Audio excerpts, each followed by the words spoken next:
Ant-Man Quantumania is so bad, it's good. Kind of. So I've just got back from seeing Ant-Man Quantumania. So overall, I thought the film was pretty bad, to be honest with you. I didn't think it was that great. I thought it was laughable and sometimes not in a good way. It was so weakly written to a point where it was ridiculous that I just did not understand how somebody could come up with such a weak plot. It'd been done a billion times before. Most characters just had nothing to them, and you would only enjoy this film if you'd seen them in something before. Music was just the same as the ones in the past. It was the most generic MCU film I think I've possibly ever seen. It didn't really do anything. Maybe it did a little bit. It was just so bad. It honestly was... I wouldn't know. Right, okay. So once it was terrible. It was really bad, but I wouldn't say it was terrible. There was definitely some stuff to enjoy. The kind of the last bit of the movie actually was all right. I suppose it was pretty good to watch. Maybe the first half to 2/3 was where it was poor and it was boring and it was just so basic. Let's start off at the beginning. So spoilers, at the beginning they just get sucked into the quantum realm because they do. That's kind of the plot devices, they just do. There's no real explanation as to why they get sucked in. She just unplugs it and then it turns back on. So that was a really basic plot point. This film was just filled with like those moments where, oh no, they're about to die and something happens that saves them, or oh, everything is fine. No, it's not. You know what I mean? Nobody does anything. Obviously, this is just from memory, from what I remember in the film. Nobody kind of does anything on their own, if that makes sense. Maybe apart from one or two moments in the film. Anyway, so the film goes and they get sucked into the quantum realm, which Janet Van Dyne, unnecessarily mysterious. The plotline around her not wanting to go into the quantum realm was actually like alright, I think. It was probably the only good narrative in the movie, maybe? Yeah, probably. It was the only one that was kind of remotely interesting, so I'll give her that, and I'll give the film that. So they get sucked in, they just kind of wander around. She knows everybody and still refuses to elaborate for just some reason. I still don't understand why. They go to a bar and Bill Murray turns up, which was the most random and best part of this film. Not quite best. My girlfriend was watching it and she knew who he was, but she said he was just, she wouldn't stop saying how bad of an actor he was in that scene, which he was. I was laughing at it because it's Bill Murray, and kind of any words that come out of his mouth I find, regardless of actually how good they are or how well he acts in the scene. But Bill Murray was just Bill Murray, and then he gets eaten by a giant squid thing and is never seen again, which is fine. Bill Murray cameo. Then the most basic plot, I think, ever. They meet the freedom fighters who are a bit, you know, they're all hard-edged and they don't think that these guys are kind of worth their time and they don't want to help them. Then the main character's like, this isn't our problem. And then the basic young, cocky teen is the one saying, no, you have to help them. This is your responsibility. Basically just taking the Spider-Man trope once again and putting it into another Marvel film. Then everybody dies. And then the heroes decide, yeah, we will help. And then the resistance is scattered. Then our main characters are split apart, and the rest of the film is them trying to come back together again. Some other stuff happens. They drink. David Marshall is goo, which was a fun scene to watch. I loved that. He was, I can't remember what his name was, but he was one of the best parts of the film. He was hilarious, especially the end scenes. If you look during the final battle, the goo guy, when he's running towards the way he runs, he's just brilliant and I love it. So, some other stuff happens and then we get a bit more backstory and we get Kang is introduced. Now Kang was legitimately was like the only good character in this, was the only one who was interesting, had anything to him, and was enjoyable to watch on screen. He seems like he took this film seriously. Nobody, not even the writers or the directors, took this film seriously, apart from Jonathan Majors, and he killed it, and he was, honestly, I loved him. I thought he was brilliant. So he's introduced, yada, yada, yada, and then the best MCU character just ever is introduced. And that, of course, is MODOK. MODOK was perfectly done. Just perfectly done, and I can't stress how perfectly he was done. Just the animation, the CGI in his face was just so bad. It was good. I was crying, nearly crying, laughing every time he was on screen. It's just awful, like the stuff of nightmares. But he was hilarious as well, and it's exactly how MODOK should be. Like, this is, I think, if anybody's complaining about this is always how MODOK was going to be. He's a giant head in a chair with little arms and legs. He was always a comedic character in the comics. Nobody took him seriously, no matter how hard he tried. Comic writers tried to make him intimidating, which they did a little bit, but never really succeeded. So MODOK was just MODOK and was just fantastically bad. He was just terrible, just awful, but kind of in a good way, and was by far the best part of this film for me. And then more stuff happens. Kang wants to get out of the quantum realm, which is another basic plot point where, and the heroes want to stop him, even though they also want to leave the quantum realm, so they kind of both have the exact same goals. Apart from one is like a mass murdering, homicidal maniac dictator. So there's a little bit of a conflict of interest. Then we get the final battle where it does a full-on Rise of Skywalker, and the cocky younger teenager character calls all the resistance to help. Doesn't seem like anybody's going to turn up, and then they all do turn up. So it's literally copying Rise of Skywalker to a T. Then the resistance help fight. It's like basically from this point, it's like the Rise of Skywalker. Basically, it's like if somebody made one of those terrible budget rip-off movies, like Ratatouille, but it was a Star Wars one, but they had the rights to Ant-Man. That's what this film is, basically. It's like, if you watch this film with that in your mindset, I'm sure you will agree with me. Then the final battle happens.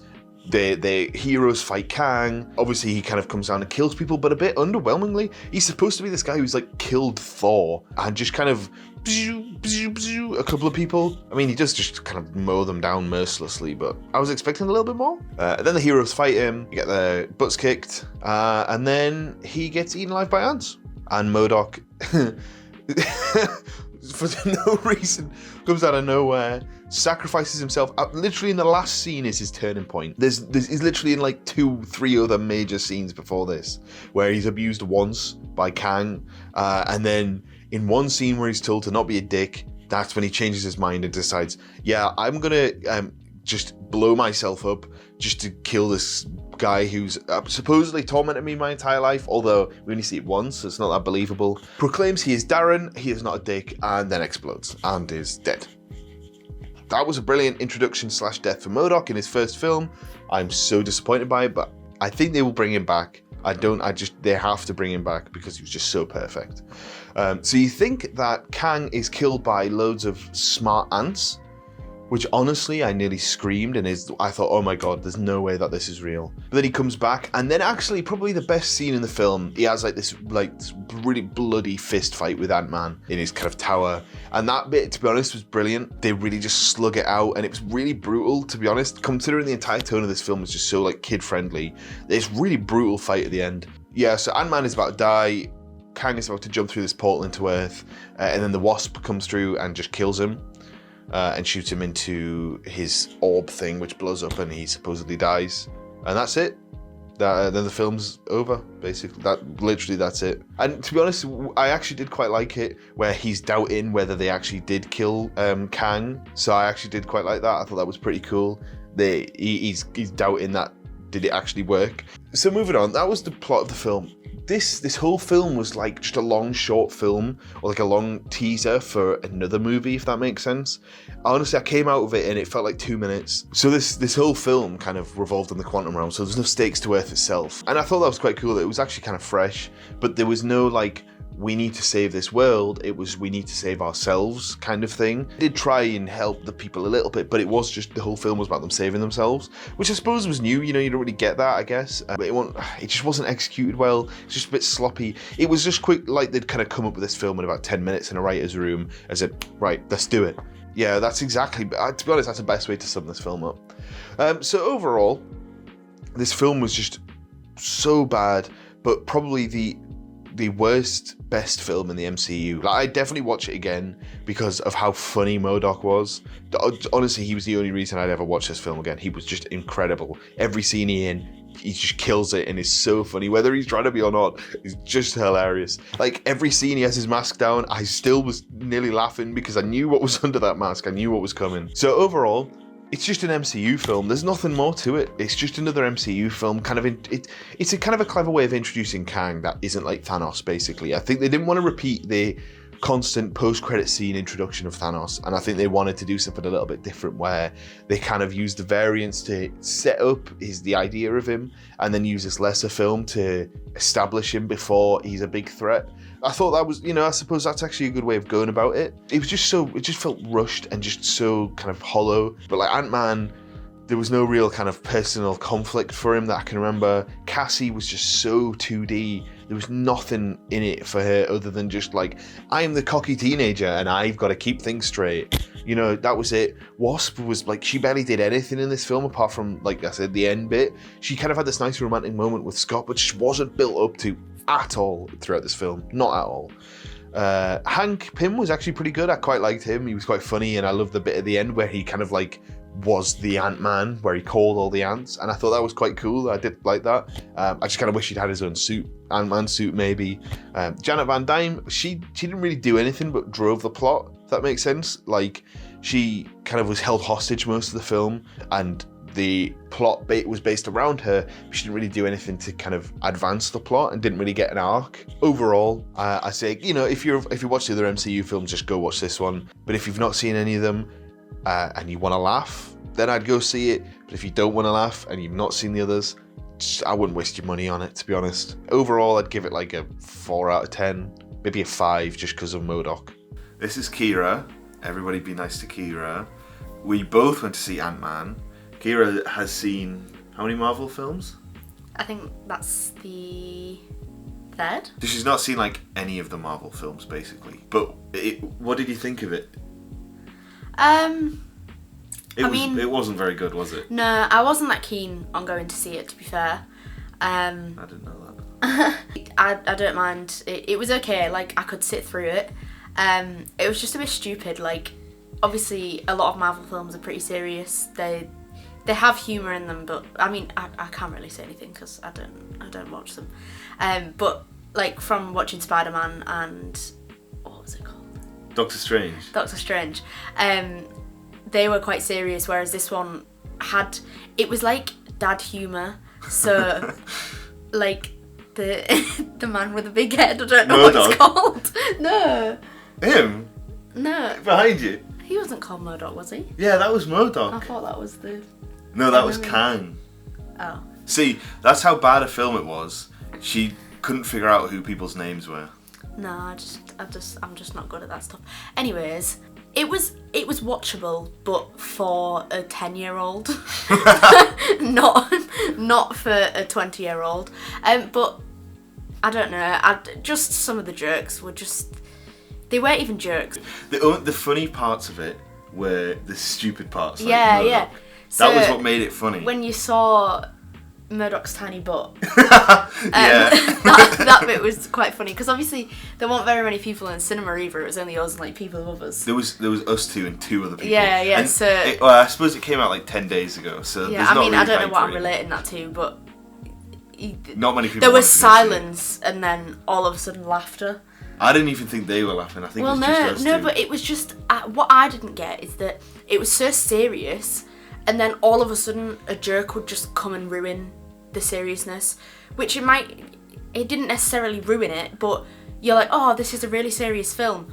Let's start talking about sex or whatever they started talking about. Do you know what's funny about that? That's that is like the most common issue with any Marvel film ever, and the fact that you picked that up like instantly. Mm-hmm. It shows that's not very good. It's sliced the film into sections instead of just like, I mean, if I try and think back, I don't know what my favourite part would have been, but there was bits of it where I thought, oh my god, this is really cool. Like, I mean, I'm not an action person.